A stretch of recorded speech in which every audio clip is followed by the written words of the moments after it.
ከሰር አሌክስ ፈርጉሰን ጋር አብሮ የጠፋውን የማንቸስተር ዩናይትድን የስኬት ቁልፍ ፈልጎ ለማግኘት የተዘጋጀው ማይክል ካሪክ በእውነቱ ለ10 አሰልጣኞች ጨለማ ውስጥ የተሰወረውን ሚስጥር በምን መብራት ፈልጎ ያገኘው ይሆንም? ማንቸስተር ዩናይትድ 13 የፕሪሚየር ሊግና 2 የሻምፒዮንስ ሊግን ጨምሮ በበርካታ ዋንጫዎች ያንበሸበሸውን ሰር አሌክስ ፈርጉሰንን በክብር ከሸኘ በኋላ አሰልጣኝ አልወጣል ብሎት ቆይቷል። በቀያይ ሰይጣናቱ ቤት 26 ስኬታማ ዓመታትን ያሳለፉት ስኮትላንዳዊ ሰው ሰር አሌክስ ፈርጉሰን አሰልጣኝነት በቃኝ ብለው ኦልትራፎርድን በክብር ከሰናበት ወዲህ ክለቡ የነገሰበትን የሊጉን ዋንጫ ሳያገኝ 12 ዓመታት ተቆጥረዋል። ሰር አሌክስ ፈርጉሰን እንደ አውሮፓውያን አቆጣጠር በ2012-13 የውድድር ዓመት ነበር የሊጉን ዋንጫ በማንሳት ራሳቸውን ከአሰልጣኝነት ያገለሉት። ማንቸስተር ዩናይትድም ከሳቸው በኋላ 6 ቋሚ አሰልጣኞችን ቢያፈራረቅም ነገር ግን ክለቡን ወደ ኃያልነት የሚመልስ አንድም አሰልጣኝ ሊገኝ አልቻለም። የቀይ ሰይጣናቱን ታላቅነት እንደሚያስቀጥሉ ታምኖባቸው ካሪንግተን የደረሱት የመጀመሪያው ሰው ሌላኛው ስኮትላንዳዊ ዴቪድ ሞይስ ነበሩ። ዴቪድ ሞይስ የመርሳይዱን ክለብ ኤቨርተን ተሰናብተው የታላቁ አሰልጣኝ ምትክ በመሆን ኦልትራፎርድን ሲረግጡ የዩናይትድ ደጋፊዎች ተመራጩ ሰው በማለት ነበር የተቀበሏቸው። ሆኖም ማንቸስተር ዩናይትድ ግን ከኃላፊነታቸው ሲያሰናብታቸው ሙሉ የውድድር ዓመት እንኳን አልሰጣቸውም ነበር። የሞይስን ስንብት ተከትሎ ሊዩስ ቫን ሃል በአሰልጣኝነት እስከተሾሙበት ጊዜ ድረስ የክለቡ አንጋፋ ተጫዋች የሆነው ሪያን ጊግስ በውድድር ዓመቱ የመጨረሻ 4 ጨዋታዎችን በጊዜያዊነት ክለቡን መምራት ችሎ ነበር። ከባርሴሎና፣ ባየር ሙኒክና አያክስ አምስተርዳም ከመሳሰሉ ቡድኖች ጋር ዋንጫዎችን ማሳካት የቻሉት ቫን ሃል ማንቸስተር ዩናይትድን ወደ ውጤታማነት እንደሚመልሱት ብዙ ተስፋ ተጥሎባቸው ነበር። ሆኖም በጨዋታ ጊዜ ማስታወሻቸውን አውጥተው መጻፍ የማይታክታቸውና በዛች ክርበታቸው ሁሌ የሚታወሱት ቫን ሃል የካሪንግተን ቆይታቸው አልሰመረም ነበር። እንዲያ እንደተነገረላቸውና እንደተጠበቁት ሳይሆን በመጀመሪያ ዓመት የኦልትራፎርድ ቆይታቸው ከትችት ማምለጥ የማይችልበት ጊዜ ሆነ።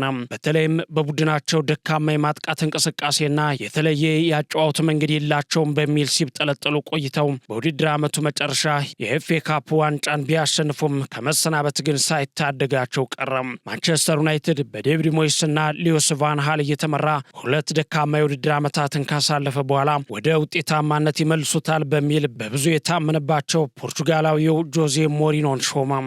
ስፔሻል ዋን ወይም ራሳቸውን ልዩ ሰው በማለት የሚታወቁት ፖርቹጋላዊ አሰልጣኝ ከቼልሲ ጋር የእንግሊዝ ፕሪሚየር ሊግ ሻምፒዮን መሆናቸውን ተከትሎ ሊጉን ጠንቅቀው ያውቁታል በሚል ነበር ወደ ኦልትራፎርድ የተወሰዱት። በእውነቱ ሰማያዊዎቹን እየመሩ ውጤታማ ስለነበሩ ቀያይ ሰይጣናቱንም ወደ ተሻለ ደረጃ ይወስዳሉ ተብሎ ታምኖባቸው ነበር ከበርካቶች ድጋፍ ያገኙት። በስፔኑ ኃያል ክለብ ሪያል ማድሪድና በኢንተር ሚላን ጨምሮ በሌሎች ክለቦች ስኬታማ የአሰልጣኝነት ጊዜያትን ማሳለፋቸው ደግሞ እውነትም ልዩ ሰው አስብሏቸው ነበር። ሆኖም በኦልትራፎርድ ነገሮች እንዳሰቡት ያልሆነላቸው ሞሪኒዮ ከዴቪድ ሞይስና ቫን ሃል የተሻለ ጊዜ ማግኘት ቢችሉም ከ2 ዓመት ከመንፈቅ ቆይታ በኋላ የቀደሙት አሰልጣኞች ዕጣ ደርሷቸው እሳቸውም ተሰናበቱ። በተለይም ፖል ፖግባን ከመሳሰሉና ሌሎች ተጫዋቾች ጋር ውዝግብ ውስጥ መግባታቸው የተጠበቀውን ውጤት ማምጣት እንዳይችሉና ከክለቡ ጋር እህል ውሃቸው እንዲቋረጥ ሰበብ መሆኑ ይነገራል። ጆዜ ሞሪኒዮ ዩናይትድን የአውሮፓ ሊግ፣ የካራባኦ ካፕና የኮሚኒቲ ሺልድ ሻምፒዮን ማድረጋቸውና በፕሪሚየር ሊጉ 2ኛ ደረጃን ይዞ እንዲያጠናቀቅ ማስቻላቸው ከኦልትራፎርድ ላለመሰናበት መተማመኛ አልሆናቸውም። ከጆዜ ሞሪኒዮ መባረር በኋላ በጊዜያዊነት የተመደቡትና በኋላም በቋሚነት የተሾሙት የክለቡ የቀድሞ ታሪካዊ ተጫዋች ኦሌ ጉናር ሶልሻየር 3 ዓመታት ለሚጠጋ ጊዜ ክለቡን መምራት ችለው ነበር። በእነዚያ ጊዜያት በ2021-22 የውድድር ዓመት ዩናይትድ በሊጉ 2ኛ ሆኖ እንዲያጠናቅቅ ያስቻሉ ሲሆን ክለቡን ለአውሮፓ ሊግ ፍጻሜ ማብቃትም ችለው ነበር። እንዲያም ሆኖ ግን እሳቸውም ከመሰናበት አልዳኑም። ነገር ግን ሶልሻየርን ካሰናበቱ በኋላ ለማይክል ካሪክ ጊዜያዊ ኃላፊነት ሰጥተው የሰር አሌክስ ፈርጉሰንን ሁነኛ ምትክ ማፈላለጋቸውን የቀጠሉት የክለቡ ኃላፊዎች ራልፍ ራፒክን በጊዜያዊነት መሾማቸው አይዘነጋም።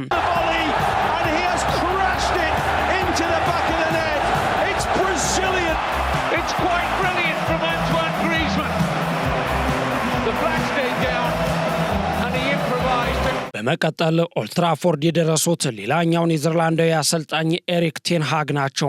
እሳቸውም ከአያክስ ቀይ ሰይጣናቱን እንደተረከቡ የሊቨርፑልና የማንቸስተር ሲቲ ዘመን በቅርቡ ያከትማል በሚል ንግግራቸው ነበር ራሳቸውን ያስተዋወቁት። ነገር ግን በአሰልጣኝነት ቆይታቸው እንዳሉትም የማንቸስተር ሲቲንና የሊቨርፑልን የበላይነት ከመግታት ይልቅ በክለቡ ታሪክ መጥፎ የሚባሉ ክብረ ወሰኖችን በመጻፍ ደካማ ጊዜን አሳልፈዋል። ኤሪክ ቴን ሃግ በቆይታቸው አንድ የኤፍኤ ካፕና አንድ የካራባኦ ዋንጫን ማንሳት ቢችሉም በተለይም ቡድናቸው በሊጉ የሚያሳየው የሚዋዥቅ አቋም ለስንብታቸው ሰበብ ሆኗል። ከዛም እሳቸውን ያሰናበተው ማንቸስተር ዩናይትድ ለምክትላቸው ሩድ ቫን ኒስተልሮይ ጊዜያዊ ኃላፊነት የሰጠ ቢሆንም ይህንን የቀድሞ ታሪካዊ ተጫዋቹንም ክለቡን እየመራ እንዲቆይ ፍቃድ አልሰጡም።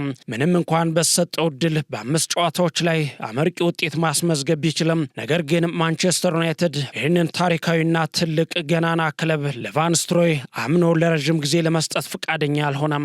ከዛም ቫን ኒስተልሮይን በማሰናበት ሩበን አሞሪምን ከፖርቱጋል ወደ እንግሊዝ ከስፖርቲንግ ሊዝበን ወደ ማንቸስተር ዩናይትድ ማስኮብለላቸው ይታወሳል። በተለይም የጨዋታ ስልታቸውን አልቀይርም በሚለው አቋማቸው ግትር ናቸው በሚል የሚተቹት ሩበን አሞሪም የጨዋታ ስልታቸውን በመቀየር ወደ ድል እንዲመለሱና ጥሩ ውጤት እንዲያስመዘግቡ ከደጋፊዎች እስከ ክለቡ ኃላፊዎች ተደጋጋሚ ጥሪ ቢደረግላቸውም እሳቸው ግን ከአቋሜ ፍንክች አልልም በማለት በመጨረሻም ካሪንግተንን ተሰናብተው ለመሄድ ተገደዋል። በእሳቸው ምትክ ደግሞ የቀድሞ የክለቡ የመሃል ሜዳ ኮከብ ማይክል ካሪክ ተተክተው ጥሩ የሚባል ጊዜን ማሳለፍ ችለዋል። እግር ኳስን ለትውልድ ከተማው ወልሴንድ በመጫወት ሀብሎ የጀመረው ማይክል ካሪክ ገና በ15 ዓመቱ ወደ ለንደን ተጉዞ የዌስትሃም ዩናይትድን የታዳጊዎች ቡድን በመቀላቀል ራሱን ከእግር ኳስ ጋር እያስተዋወቀ መጣ።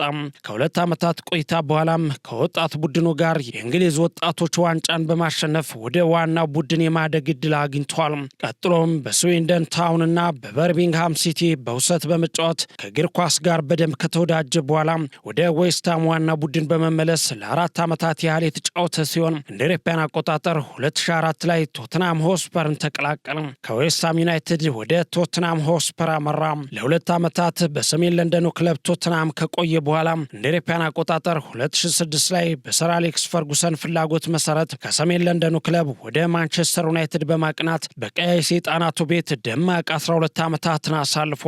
በ12 ዓመታት የማንቸስተር ዩናይትድ ቤት ቆይታው 464 ጨዋታዎችን አድርጎ 5 ጊዜ የፕሪሚየር ሊጉ ሻምፒዮን መሆን የቻለ ሲሆን አንድ የሻምፒዮንስ ሊግና ሌሎች የአውሮፓ ዋንጫዎችን ማሳካት ችሏል። በተጫዋችነት ዘመኑ በነበረው አቅም በርካቶች የሚያደንቁትና በብቃቱ ልክ ያልተዘመረለት ኮከብ ሲሉ የሚገልጹት የቀድሞ የማንቸስተር ዩናይትድ አማካይ ማይክል ካሪክ አሁን ደግሞ ቀይ ሰይጣናቱን በጊዜያዊ አሰልጣኝነት እየመራ ይገኛል። ከወራቶች በፊት ብዙ የተባለለትን ግን የተጣለበት ተስፋ ሁሉ የመከነበትን አሰልጣኝ ሩበን አሞሪምን ተክቶ ክለቡን በመረከብ ማንቸስተር ዩናይትድን በጥሩ ጎዳና ላይ እየመራ የሚገኘው የቀድሞ ኮከብ ማይክል ካሪክ ክለቡን እስከ ውድድር ዓመቱ መጨረሻ ድረስ ብቻ እንዲያሰለጥን ተሹሞ የነበረ ሲሆን አሁን ደግሞ ያስመዘገበውን አስደናቂ ውጤት ተከትሎ ለቋሚነት መታጨቱ ተሰምተዋል። አዲስ በተሰማ ዜና የማንቸስተር ዩናይትድ የበላይ ኃላፊዎች አሰልጣኝ ማይክል ካሪክን በቋሚነት እንዲቀጥል ድጋፋቸውን ሰጥተዋል። የክለቡ ዋና ስራ አስፈጻሚ ኦማር ቢራዳና የእግር ኳስ ዳይሬክተሩ ጄሰን ዊሎክስ ማይክል ካሪክን በቋሚ ኃላፊነት ስራ ለመሾም እየተዘጋጁ መሆኑ ተሰምቷል። ኃላፊዎቹ ማይክል ካሪክ ቀጣይ ዓመት ቡድኑን ለመምራት ትክክለኛው ሰው ነው የሚል እምነት እንዳላቸው ተነግረዋል። ይህንንም ተከትሎ ኃላፊዎቹ በቀጣይ ቀናት ማይክል ካሪክ እንዲቀጥል የክለቡን ባለቤት ሰር ጂም ራትክሊፍን እንደሚጠይቁ ተገልጿል። ይህንን ተከትሎ አሰልጣኝ ማይክል ካሪክ ክለቡን ለመምራት የቋሚነት ቦታውን የሚያገኝበት እድል ከፍተኛ ነው። ማይክል ካሪክም በተጫዋችነት ዘመኑ ታሪክ የሰራበትን ይህንን ክለብ ለመረከብና እድሉን ለመጠቀም 2 ጊዜ እንደማያስብ እየተረጋገጠ ጉዳይ ነው። በዚህም ባለፉት ዓመታት መፍትሄ ፍለጋ ጊዜያዊዎችን ጨምሮ 10 አሰልጣኞችን የቀያየረው ማንቸስተር ዩናይትድ በፈርጉሰን ዘመን የጠፋውን የስኬት ቁልፍ በአሰልጣኝ ማይክል ካሪክ ያገኘው ይሆን ወይስ ጉልቻ ቢቀያየር ወጥ አያጣፍጥም እንዲሉ እሳቸውም የሌሎች አሰልጣኞች ዕጣ ይደርሳቸው ይሆን ለሚለው ጥያቄ ጊዜ መልሱን ይሰጥበታል።